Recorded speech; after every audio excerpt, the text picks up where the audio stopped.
What is up guys? Good morning. Nakita nyo naman kanina sa earlier part ng video na to, bigla na lang nag-hard starting si AJ sa kadahilan ng hindi ko alam kung bakit. Kasi wala namang sign eh. Although 3 araw ko na itong inoobserbahan, kasi 3 araw na siyang ganon. May times na nag-hard starting siya kapag hindi nagtuloy yung starting niya, yung ignition niya. So halimbawa, kickstart ka siya sa umaga, yung unang yung unang andar niya biglang tumigil. Ito nun, wala naman ng ibang problema kasi okay naman siya manakbo. Yan o, humahatak pa nga eh. Hindi rin naman siya lumakas sa gas kasi ayan o, anong date na ngayon? May 13. Pagas ako noon, April 28, pero okay pa yung gas niya o puno pa. Nasa full pa yung gauge niya. Kaya tingin ko kailangan to ng tune-up. Siguro sabay i-tune up yung head at saka yung carb para makuha yung maayos ng tono. Kasi diba, eto na nga, sa Lunes, April 18 or May 18 sa Lunes, May 18, balik trabaho na ulit. So yung maliit na problema na yun, magiging malaking hassle sa akin yun kapag nagtatrabaho na ako. Ganun lang, maliit na problema, hindi na dapat natin hintayin lumaki bago natin solusyonan. Kaya ngayon, dadayo tayo kung saan ko pinalinis yung panggilid ni AJ. Doon din ako magpapatune up kasi baka okay doon. Kasi okay yung pagkakagawa nila sa panggilid eh. Kung sakali, ito nga yung pinakaunang-unang tune-up ni AJ. Magmula nung napunta siya sa akin, 2 years na paggamit ko sa kanya araw-araw. Kung saan-saan na nakarating. Siguro it's time. Ito na yung tamang oras para syempre tune-up na natin siya. Kasi nga nagpaparamdam na din. Uy, gantig na. Grabe, ang dami sasakyan ngayon. Ito na pala. Lampas ako.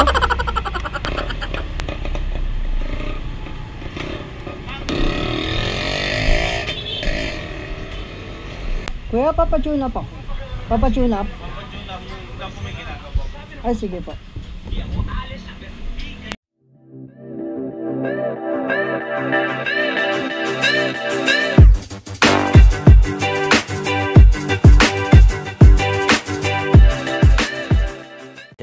One eternity later. Boom! So ngayon so ngayon, ibang araw na to. Kasi unfortunately, hindi nagawa to no. Nagpunta ako dun sa shop na pinagpagawa ko ng panggilid. Kasi sabi, obserbahan ko muna. Kasi di nga nila makita yung problema. Ilang araw na din yung lumipas. Nakapasok na ako ng trabaho ng 1 linggo. Bali, tinis ko na lang muna. Papunta ako ngayon sa Performance HQ kasi sila naman talaga yung mga expert pagdating sa mga ganito. Yun nga, pumasok muna ako ng 1 linggo kasi nagpa-reserve ako kay Sir Lawrence, may-ari ng Performance HQ. Kasi ngayon, naka-MECQ pa din, di ba? Limitado lang yung pwede nila i-accommodate na kliyente. Sabado yung araw na nakapagpa-reserve ako para ipaayos na si AJ.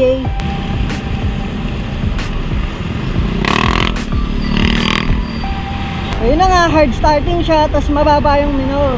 Pero kapag mainit pa yung makina yan, pag optimal temperature na, okay naman na siya.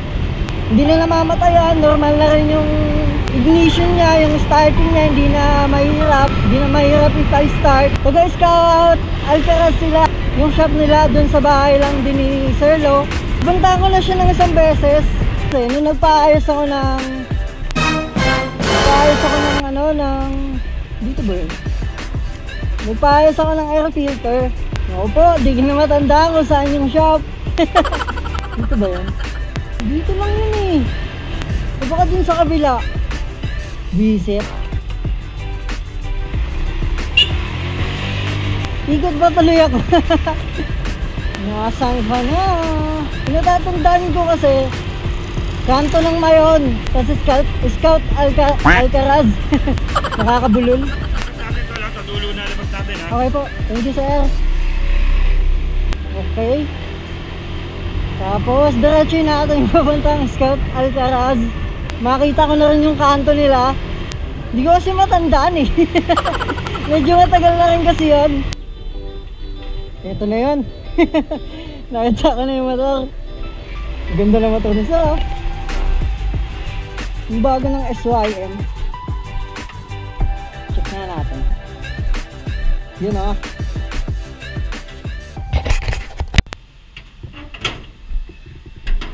Hello po. Si sir. 4 ka na, tapos bumili ka na ng ERS na ano, na airbox. Tingnan mo, mag-i-enjoy ka niyan. Spray muna no. Disinfect no. I'm sorry.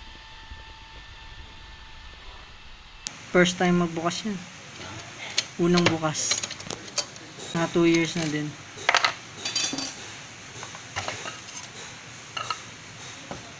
Linis pa.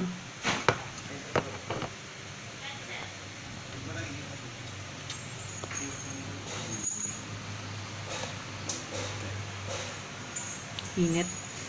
Maganda, malamig na malamig. Opo. A few moments later.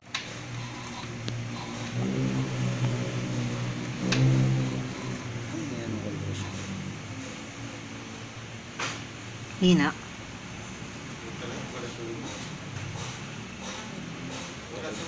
Hindi ko magawa.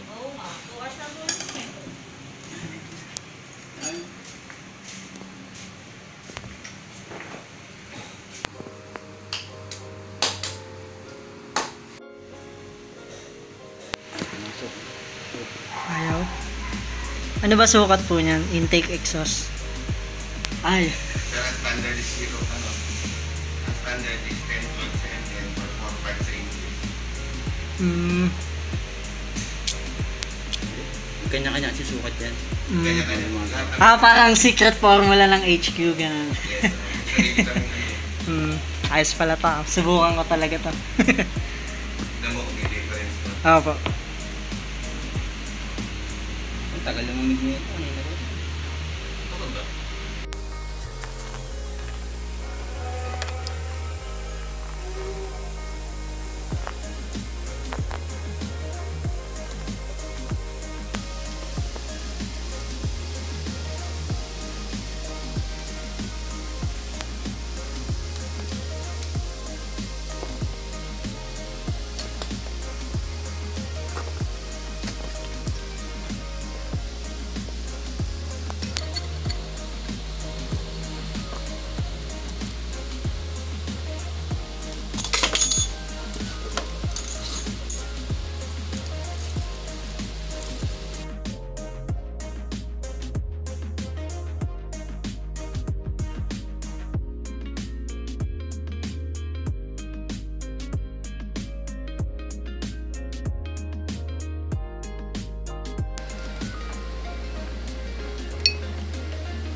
Ano ba tayo nito? Ay, ito.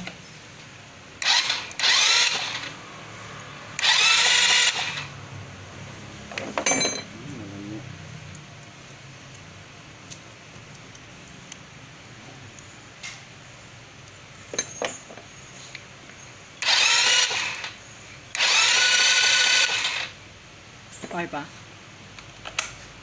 Parang 50-50. 50-50. Kung ano eh, anong nakikita mo kulay? Hindi ko Parang gano'n na orange. Tingnan mo dyan, nakikita ba dyan? Magkano ka na? Kasi, Umukay konti. Umukay. Pero ng white. Hmm. Tingnan natin. Yan, Leo. Wala daw. One click. One click.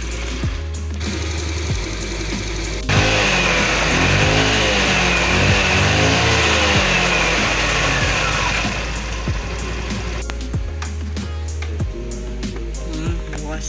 Pag malamig. Okay mamaya.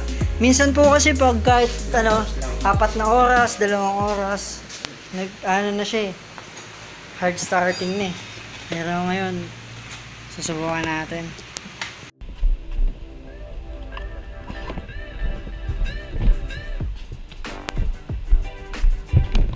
Solo, magkano po? ano ginawa?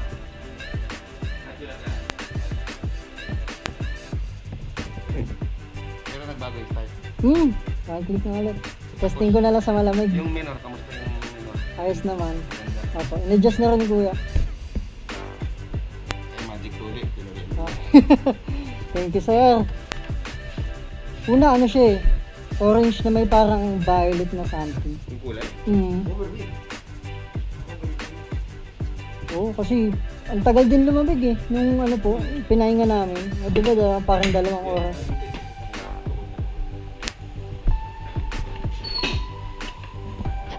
Testing. Ayun, susi. Oy, nice.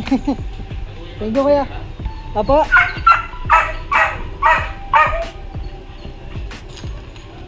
Excuse me, doggy. Sir Lo, salamat. Abangan mo sa channel ko yung motor mo, sir. Thank you, sir. So, ayun. Nakapagpa-tune up na rin ako. At sa wakas, nakahinga na ng maluwag to si AJ.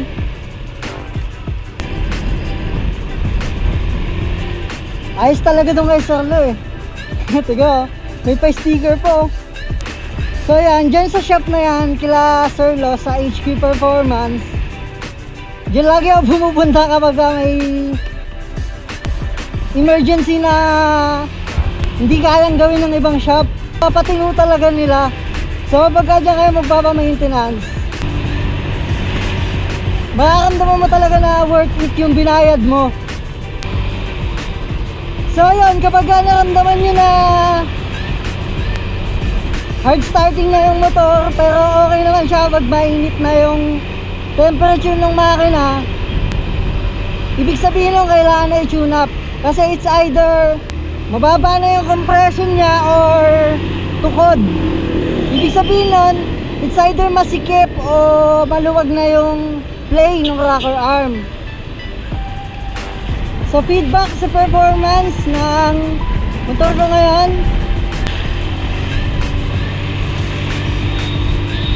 so far maganda yung ano niya, yung performance niya. Ayan. Hindi na rin siya namamatay-matay kapag minsang binibitawan ko yung throttle kanya. Pero bukas siguro malalaman pa natin yan kapag bagong ano talaga, yun talaga napahinga siya ng isang buong magdamag. Pero tingin ko okay eh, kasi nararamdaman mo naman yun eh sa motor mo eh, kung ano yung diferensya ng bago siya ayusin at saka pagkatapos niyang ayusin. So anyway guys, maraming salamat sa panonood. Abang-abang na lang ulit sa mga susunod na vlogs. Maraming salamat sa panonood. This is AJ Motovlogs PH. Ride safe. Bye bye.